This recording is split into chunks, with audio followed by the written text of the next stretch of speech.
So there's a couple of reasons you're going to want to make a business plan for your bookkeeping business. First of all, to see if this is really a feasible business idea. Is this going to work out with your lifestyle? Are you going to be able to find clients? Second, so you can really focus in. So you're actually going to save time by making a plan when you start.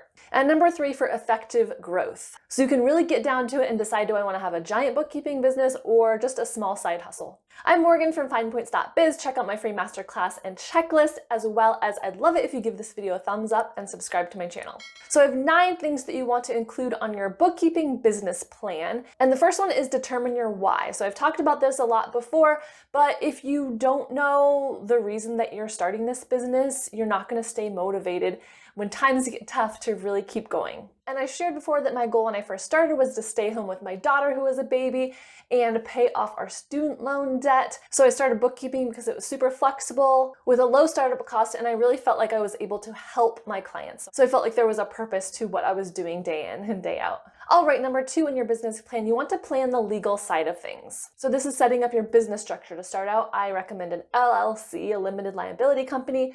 You want to make sure you have a business license in your state, in your county, in your city, depending on what is needed. Get business insurance, pick a business name, register the domain, all that stuff. And you've likely already seen my video that's all about all of these steps, how to start your bookkeeping business. It might even be how you found my channel in the first place, but I will definitely leave it linked in the description box below if you're interested. I'll probably be directing you to multiple of my other videos during this video, because in all of these 9 steps, a lot of them I already have specific videos about that topic. So instead of going into great detail in this video, I'll direct you to watch those after this one, especially if you're really interested in a particular topic. And I also have a paid class that helps you start your bookkeeping business in 30 days. I break it down for you step by step. And by the end of that month, then you'll have your bookkeeping business open. All right, my light keeps changing out my window, but number 3 is decide on a niche. So what types of businesses, what type of clients do you want to do bookkeeping for? You want to look at your strengths, maybe your opportunities, who you know, what people do you have in your network. So I decided my niche is lawyers, and my husband is a lawyer, so I kind of know him and his colleagues and people in that field already. I've chatted with some of my subscribers, like one person said that she was a real estate agent previously, and she decided to do bookkeeping, so now she's doing bookkeeping for real estate agents, which is awesome because she already knows that industry. So I have a video, the thumbnail looks like this. It's called 30 of the best clients for bookkeeping businesses. So they're like those little bit easier, like service-based businesses that I mentioned in that video. And then like right after that, I did a whole series on 4 different niches, and I dove into them to give you like an overview. What is it like to bookkeep for a nonprofit, for attorneys, etc. So definitely look at that series if you are looking for niches. That's really going to help you specialize and earn more money as a bookkeeper. So definitely add that to your business plan. Number 4 for your business plan is do some market research. So I want you to research both your clients as well as your competitors. So first of all, your clients, where can you find them? What are their biggest hurdles in bookkeeping? Like, why are they stressed out? Why do they want to hire a bookkeeper? Because you want to know their problems so you can speak directly to that, and they want to hire you on the spot. So maybe they're in the construction industry and their biggest problem is time tracking and hiring. And so you are able to use your expertise and provide a really great system for time tracking. Maybe there's an app that their contractors can log in and log their hours. As well as think about your competitors. So this is going to vary probably if you're in like rural Nebraska versus New York City. So you might want to like market yourself as like a flashy bookkeeping firm, or you might want to market yourself as like everybody's best buddy, like a local neighbor. If you're a bookkeeper for veterinarians, look at other bookkeepers for veterinarians, see what types of things they're doing and how you can improve on them. And of course, don't forget you can work for clients in any part of the country. You can work remotely in almost every case. You can just set up systems for digital processes. Number 5 thing that you want to write in your business plan is decide how much you're going to charge and what services you're going to offer. So I've always said I do not do manual payroll. That's not something I've learned, or I want to really keep all the details in my head. Currently, I only use QuickBooks Online, and for the most part, I prefer not to get anyone's paperwork. Like, I don't want my piles of paperwork on my desk. So those are just a few of the things I've kind of like nailed down in my years of being a bookkeeper. And yes, it might take you a little time to figure out like what you want to do and what you don't want to do, but as much as you can, try to outline that in your business plan so it's clear in your head. Here's a list of different bookkeeper tasks. These are all outlined in my video called What Does a Bookkeeper Do? So you can pick and choose some of these. Maybe you never want to do invoicing. That's totally your choice as your own business owner. All right, and then definitely figure out how much you're going to charge. This is a whole can of worms that can be really confusing and overwhelming. You can always start out charging hourly, maybe start out with $50 an hour, and then you can raise it as you get more experienced. You could also do fixed rate pricing. I have a video all about it that looks like this, so you can really dig into some of those pricing strategies if you're interested. All right, and number 6, create a marketing strategy. So if you are not filled to the max capacity for clients that you would like, definitely marketing is going to be part of your process. So think about how many hours do you want to spend every week on marketing and networking? Do you want to spend some money on advertising? Do you want to start a YouTube channel or an Instagram or some way that you can attract clients that way? And we already talked about finding a niche, and that's going to help you figure out where your clients are hanging out. Maybe you can go to conferences for small business owners or join Facebook groups. Maybe if you want to be a bookkeeper for local farmers, you can put up an advertisement in like the local hardware store or in small businesses around your town. See, I'm describing the things and there's so many options. That's why you really want to be clear on this business plan, because otherwise you're going to try to do a million things and like start an Instagram and like start a TikTok and do all the things.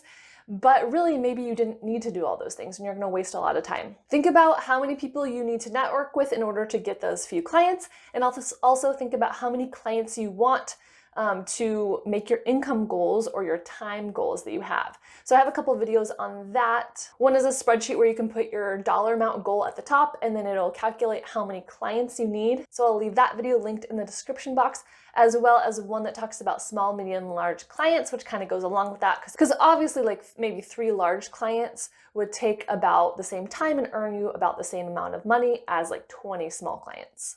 Number 7, in your business plan, you want to spell out your onboarding process as well as your communication needs. So are you going to do a client interview when you're first like trying to get clients, and what does that process look like? Are you going to have some kind of contract that clients need to sign? I have a video about contracts linked in the description box. This is what the thumbnail looks like. What kind of onboarding information or processes are you going to use? And think about how you want clients to communicate with you. So are they able to email you anytime? Do you want text messages? Are there certain days of the week that you're going to work? As much as possible, spell this out in your business plan so that you are able to be really intentional and work when you want to and how you want to. All right, number 8 is organize your business and your workflow. Decide how you're going to stay organized. Maybe you have a project management system. There are some that are dedicated specifically for bookkeepers.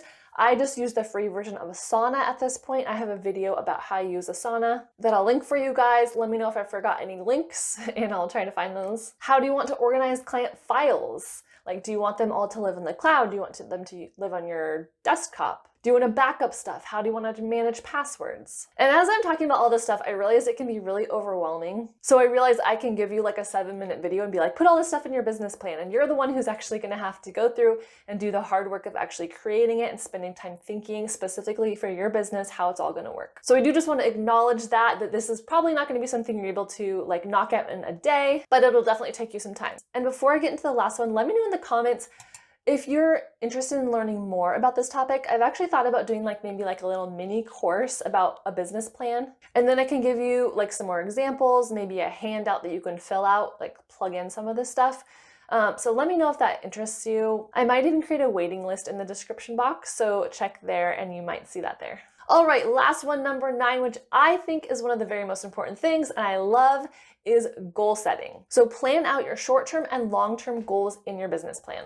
I 100% write down my goals every year. Probably for the last like 10 years or so, I've written down my goals. Maybe a couple years when I had like little babies, I didn't do it as diligently, but it's something I'm really energized now every January to do. And then I do now, I'm getting better at revisiting those goals like probably quarterly. Right now, I actually just yesterday like put all my goals up on a bulletin board right next to my desk so I can see them every single day. And you guys, it's so fun to look back 5 years ago to the goals that I set. I have them all in a little folder, and a lot of my stretch goals I am now hitting. And yes, some things I've tweaked throughout the years. Like I didn't think I would spend as much time on YouTube. I thought I would spend a little more time on my bookkeeping business, and now it's kind of like shifted. But overall, like my lifestyle and my income goals and things like that, I'm really hitting. And I think a lot of it is because I was really intentional in setting those goals and then working towards them. So in your business plan, I would set 6-month, like maybe a year goals, couple year, 5-year goals Think about different periods of time and where you want to be and break it down. So what do you want your income to be? How many clients do you want to have? What do you want your day to look like? Do you want to hire some people to work with you? How do you plan to grow your business? So think through all of these things and all of these goals. Thank you guys so much for watching all the way through this video. I know it was jam-packed with a lot of information. So I'm going to leave all the resources I can linked in the description box. And then do let me know if you would like more on this topic, if it's something you want to dig into deeper within your business. Let me know in the comments. You can also shoot me an email. I'll put my email on the screen. It's hello.finepoints@gmail.com. And of course, if you made it this far, do not forget to subscribe. I have a video every single week all about bookkeeping, how to organize your bookkeeping business, how to start, how to stay motivated, all that kind of stuff. All right, thank you guys so much for being here, and I will talk to you again next week. Bye.